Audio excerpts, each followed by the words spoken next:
Chers frères et sœurs, très respectés, chers jeunes, comme vous le savez, la devise de ce festival est « Allons à la maison du Seigneur » du psaume 122. Ce psaume dit « Allons à la maison du Seigneur ». Voici, nos pieds se tiennent déjà aux portes. Cela se produit bien souvent. Les pieds, le corps sont là, mais le cœur doit entrer. Souvent, il s'arrête, il hésite, il procrastine avant d'entrer. Et c'est pourquoi nous sommes ici, en ce festival, pour que notre vie puisse vraiment entrer dans le temple du Seigneur, pour que nous puissions vraiment comprendre la vie comme le Christ nous le dit. Il nous appelle, allons, levons-nous, mettons-nous en route, rendons témoignage, écoutons la parole, ouvrons les oreilles de l'âme. Il attend. Les pieds sont déjà là. Souvent, nos pieds arrivent dimanche jusqu'au temple, mais notre âme est quelque part ailleurs. Si souvent nous avons besoin d'un petit coup de pouce de l'esprit, le témoignage de la vie de quelqu'un pour nous ouvrir cette porte pour que l'âme entre. Ce texte sacré ce soir nous dit: il advint, comme il parlait ainsi, qu'une femme éleva la voix du milieu de la foule. La foule. Dans la civilisation où nous vivons, la foule, trop souvent, nous rend semblables à tout le monde. On se comporte comme les autres, on suit les mêmes lois, les mêmes trains-trains, les mêmes directions et à notre époque, les mêmes idéologies. La foule, elle peut étouffer.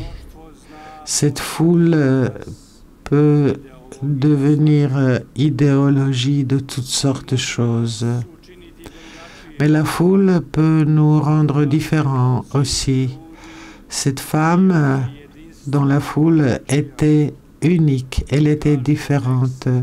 Le texte nous dit, elle éleva la voix du milieu de la foule.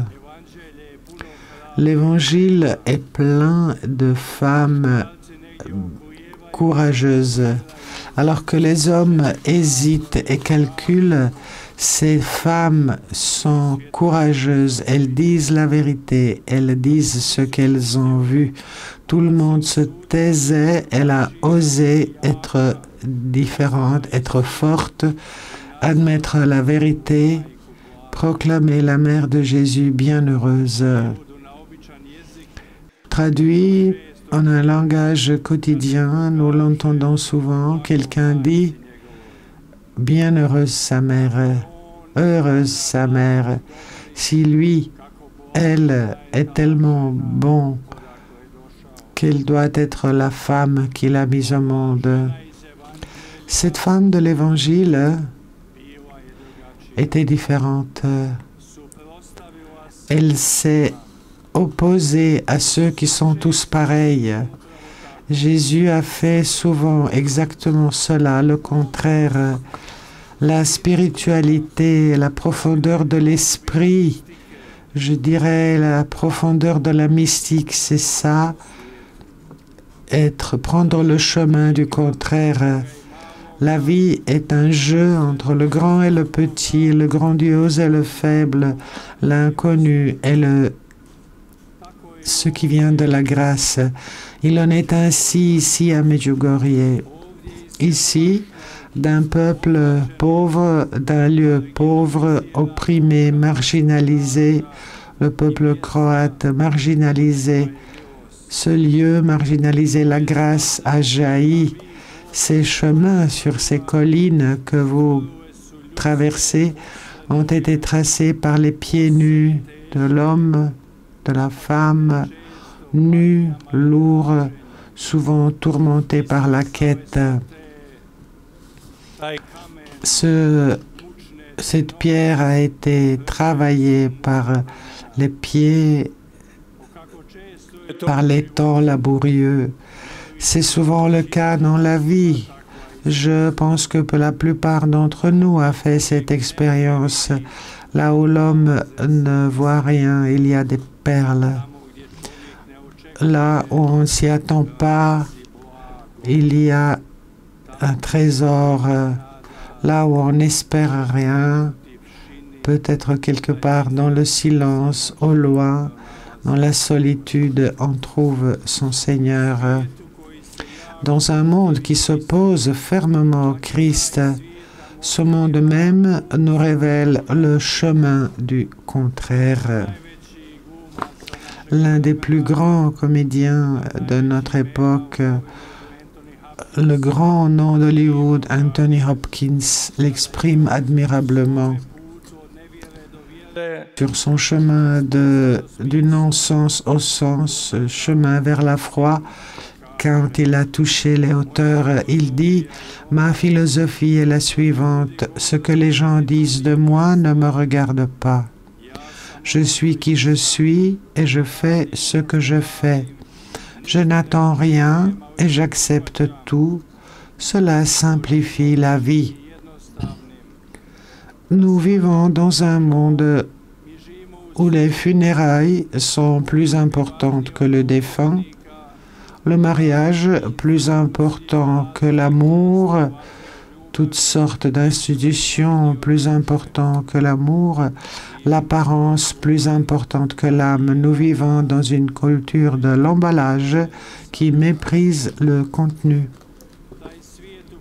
Ce monde nous montre que même les ratés, les exclus peuvent réussir. Même ceux qui ne comptent pas dans le monde deviennent les plus grands dans le monde. Ils deviennent la voix. Ceux sur qui on ne compte pas deviennent grands. Dans le monde du cinéma que vous connaissez bien, le grand Steven Spielberg a été refusé 3 fois par l'école de cinéma et il est devenu le meilleur des cinéastes. Dans le monde de la science, dans le dossier scolaire d'Albert Einstein, il a été noté mentalement lent. Or, c'est lui qui a saisi l'incompréhensible. Il a compris que quelque part dans l'incompréhensible, il y a le Seigneur. Dans le monde de l'art, culture, Vincent Van Gogh n'a vendu qu'un seul tableau de son vivant. Il est mort sans le sou. Ses toiles sont devenues des plus chères du monde où nous vivons. L'entreprise Apple a licencié Steve Jobs, qui a déclaré après cette expérience: « Je ne l'ai pas vu sur le moment, mais il s'est avéré qu'être renvoyé d'Apple était la meilleure chose qui pouvait m'arriver. » Lorsqu'on tombe, on comprend les hauteurs. Si souvent, chers amis, dans ce monde, ce qui est rejeté devient le plus fort. Le monde qui si souvent rejette les personnes, et on se demande quelle Monde des bienheureux. Il est bon de comprendre la vie des bienheureux comme ce petit texte de l'Évangile. J'aimerais réfléchir avec vous ce soir sur les deux parties de la vie, les deux parties de l'Évangile, les deux parties des commandements. Je crois que dans notre vie, dans notre cheminement vers la sagesse, il y a deux parties. La première partie de l'Évangile de ce jour nous dit « Heureuses les entrailles qui t'ont porté ». Ce sein béni, cette mère bénie du Seigneur nous enseigne que rien n'est impossible. Elle nous apprend, elle nous enseigne que l'amour est sans rival. Elle nous enseigne que le pardon est bon pour l'âme. Elle nous enseigne, parle peu, tais-toi beaucoup et tu comprendras tout. Elle nous enseigne, Dieu parle aux humbles et accomplit de grandes choses. Avec eux, il change le monde. Elle nous enseigne que la force de l'homme est en lui, pas en dehors de lui. Elle nous enseigne qu'il faut chercher à l'intérieur, pas à l'extérieur. Quand la force intérieure cesse d'être force, nous nous effondrons. Chers jeunes amis, la force de l'Éternel vient donc de l'intérieur. C'est la dimension divine. Nous le savons dans le monde matériel. Nous le savons par expérience. Les bateaux ne coulent pas à cause de l'eau qui les entoure, mais à cause de l'eau qui y pénètre. Ne laissons donc pas les mauvaises choses qui nous entourent nous engloutir, le péché, le chaos du monde. Ne les laissons pas entrer et nous entraîner vers le fond. La deuxième partie de l'Évangile de ce jour nous dit « Heureux plus encore ceux qui écoutent la parole ». Ceux qui écoutent, ceux qui entendent. Nous vivons dans un monde qui n'écoute pas, qui n'entend pas, qui parle beaucoup. Nous vivons dans un monde qui ne sait pas se taire, dans un monde qui crie, bourdonne, qui est bruyant. Jésus dit, heureux ceux qui écoutent. Il appelle bienheureux ceux qui écoutent, ceux qui sont prêts à transformer la vie en l'oreille de l'âme. Chers amis, ce monde salit notre cœur, il souille nos cœurs. Le Christ dit, heureux les cœurs purs. Le monde est en conflit permanent. L'assassinat, guerre. Le Christ dit, heureux les artisans de paix. Le monde propose des punitions pour les transgressions, pour protéger les petits et les grands. Le Christ dit, heureux les miséricordieux. Tout l'inverse, tout le contraire. Et c'est notre mission aussi. Chers amis, quand la voix de Dieu n'est pas entendue, les ténèbres nous habitent très vite. Si nous écoutons le Christ, nous découvrirons l'amour. C'est notre arme, c'est notre force. Beaucoup le combattent. L'amour est la signature du Christ, c'est Dieu. C'est la voix de Notre-Dame. Après les terribles incendies qui ont ravagé la Californie plus tôt cette année, le grand Anthony Hopkins, dont les maisons et tout le contenu ont brûlé, répète: il est important de se rappeler que la seule chose que nous emportons avec nous, c'est l'amour que nous donnons.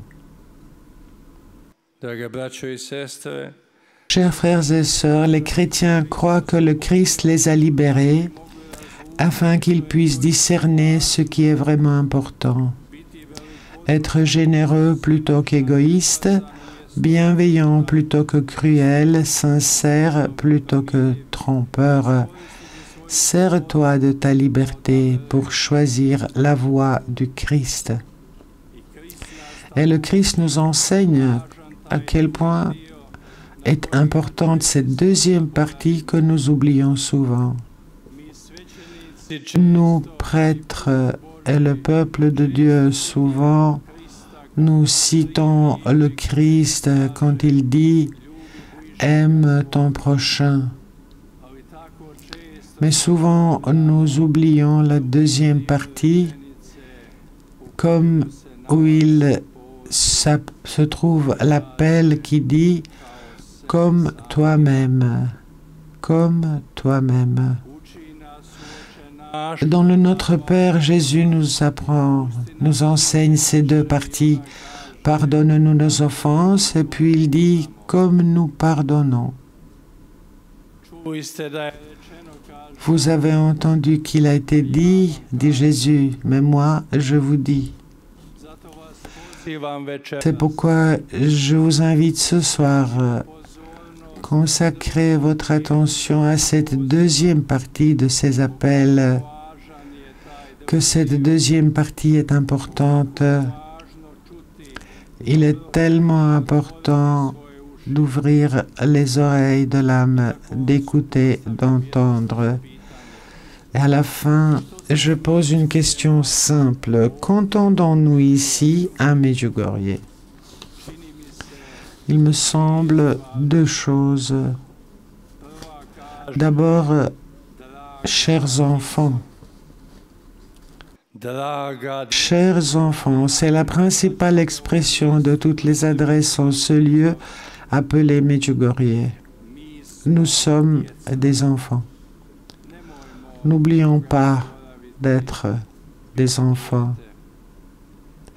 Si nous ne devenons pas comme des enfants, il n'y a pas de paradis.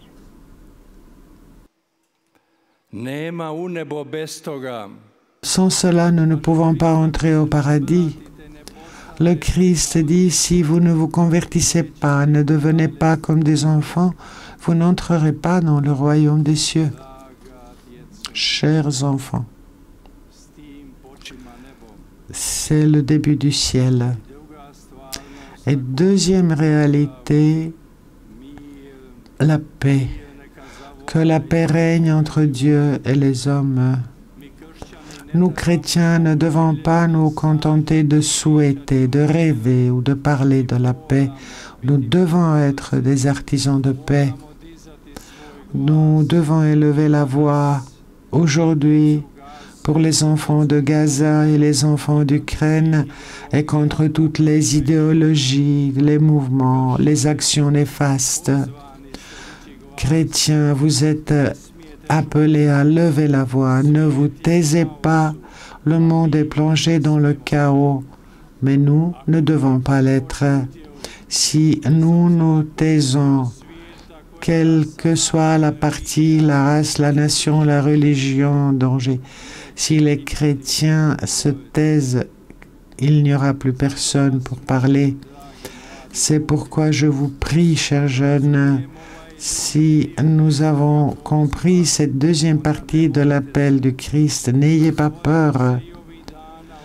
Devenons ces jours-ci une oreille attentive, recevant le Christ comme une vocation de toute une vie. Écoutons le Christ pour ne pas rester dans l'obscurité. Soyons attentifs pour que nous soyons, nous aussi, des artisans de paix. Se taire, c'est un péché quand il s'agit du mal. Écoutons-le pour savoir où aller. Écoutons Marie, marchons avec elle pour devenir des êtres de tendresse, de douceur, de bonté, car ainsi nous comprendrons tous les destins tragiques de l'humanité. N'ayez pas peur, je vous en prie. N'ayez pas peur d'être à l'opposé de ce monde, d'être différent, d'être unique. Il compte sur vous. Bienheureux l'état de l'esprit commence par l'écoute de la parole. Ne partons pas sans changer. Et pour finir, je vous en prie, ne soyons pas des chrétiens formalistes, il y en a trop. Amen.